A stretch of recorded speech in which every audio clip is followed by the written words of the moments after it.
అందరికీ నమస్కారం అండి. ఇది నారీ గళమా, నారీ సునామీనా? నారీ ఉప్పెన్లాగా అనిపిస్తుంది నాకు. ముందుగా అందరికీ శ్రీరామనవమి శుభాకాంక్షలు.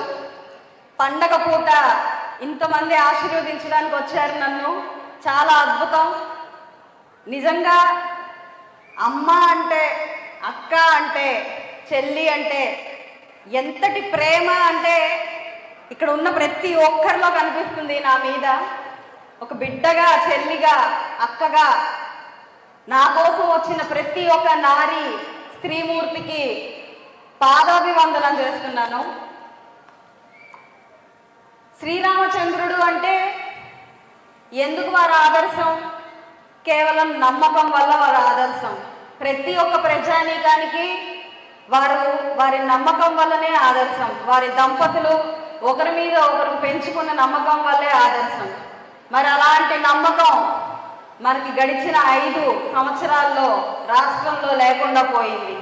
మరి అలాంటి నమ్మకం మనకి తిరిగి రావాలి అనంటే చంద్రన్న రావాలి, చంద్రబాబు నాయుడు గారు రావాలి, ఆయన సుపరిపాలన మన రాష్ట్రానికి రావాలి. ఎంతమంది మాట్లాడారు ఇప్పుడు.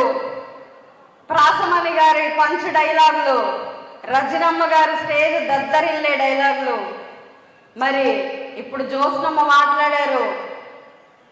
అది మామూలుగా లేదు. ఇక మన నరసన్న ప్రతిపక్షాల్లో నిజంగా గుండెల్లో గుణపాలు దింపేశారు. ఇన్ని రకాలుగా మనం ఇంత తెలుసుండి, ఏం చేయాలో తెలుసుండి, ఎలా ముందుకు వెళ్ళాలో తెలుసుండి మనం ఇలా ఆగిపోకూడదు. ఈరోజు ఈ సభే ఒక చెంపపెట్టు. ప్రతిపక్షాల గుండెల్లో రైళ్లు కలిగించేలాగా ఉంది ఈ సభ. ఇది లైవ్లో చూసిన తర్వాత టీవీలో టెలికాస్ట్ అయినా ఆ ఒక్కసారి చూసిన క్షణమే చాలు, కంప్లీట్గా నీరు గారిపోతుంది ప్రతిపక్షం. అంతలాగా నారీ భేరీలాగా, నారీ గర్జనలాగా ఈరోజు ఉంది. ఒక స్త్రీ తలుసుకుంటే ఏది సాధ్యం, ఏది అసాధ్యం అని ఈరోజు నిరూపించగలిగే శక్తిమూర్తులందరూ మన ముందు ఉన్నారు ఈరోజు. మరి మనందరం కలిసి కట్టుగా నడుం బిగించి నరకాసురుడి వధ చేద్దామా? నరకాసురుడిని పంపిద్దామా? అయితే ఈ ఒక్క నెల నా ముందు మీరు ఉండండి. ఈ ఒక్క నెల నా ముందు మీరుంటే ప్రతిరోజు మీ ముందు నేను నుంచుంటాను.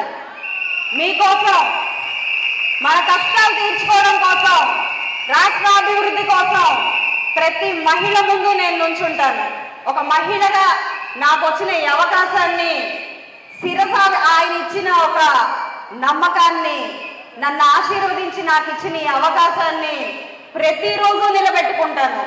మాధవమ్మను గెలిపించాం, మనం నిజంగా అద్భుతం చేశాం, నిజంగా మన నిర్ణయం చాలా గొప్పది అని అనిపించుకునేలాగా ప్రతిరోజు నేను మీ ముందుంటాను.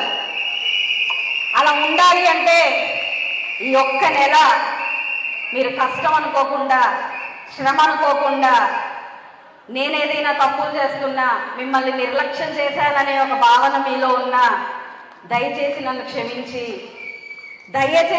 క్షమించి ఈ ఒక్క నెల నాకు తోడుగా ఒక అక్కతో, అక్కుంటే ఎలా ఉంటుంది ఇంట్లో?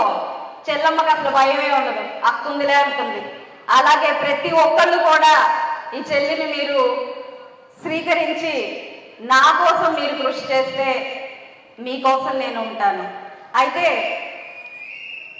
ఇందాక చెప్పారు, ఎంతోమంది బీసీ నాయకుల, కార్యకర్తల త్యాగాల ఫలితమే నాకు ఈ సీటు. 100కు 100% అది నిజం. వారి త్యాగాలు నా మనసులో ఎప్పుడు మననం అవుతూనే ఉంటాయి. చంద్రబాబు నాయుడు గారి నమ్మకాన్ని అమ్మ చెప్పారు, భువనేశ్వరమ్మ, హెరిటేజ్ స్టార్ట్ చేసినప్పుడు నాకు ఏమీ తెలీదు, కానీ నువ్వు చేయగలవు అని ముందుండి నడిపించిన మహోన్నత వ్యక్తిత్వం గల వ్యక్తి చంద్రబాబు నాయుడు గారు. అదే నమ్మకాన్ని ఈరోజు నాకు కూడా నింపి, లోకేష్ అన్న నువ్వు చేయగలవమ్మా, ఏమి పర్వాలేదు, మేము నీ వెనకాల ఉన్నాం. గుంటూరు పశ్చిమంటే ఏమనుకుంటున్నావు? మన ఆడపడుచుల అడ్డ, టీడీపీ అడ్డ కాదు, ఇది ఆడపడుచుల అడ్డ.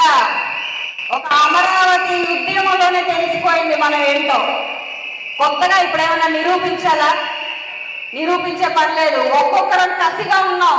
ఆ ఈగలు చూస్తుంటేనే అర్థమైపోతుంది ఎప్పుడెప్పుడు మనం కూటమిని గెలిపించుకొని ఎప్పుడప్పుడు మన ఆంధ్ర రాష్ట్రాన్ని మనం రక్షించుకోవాలి అని చెప్పి.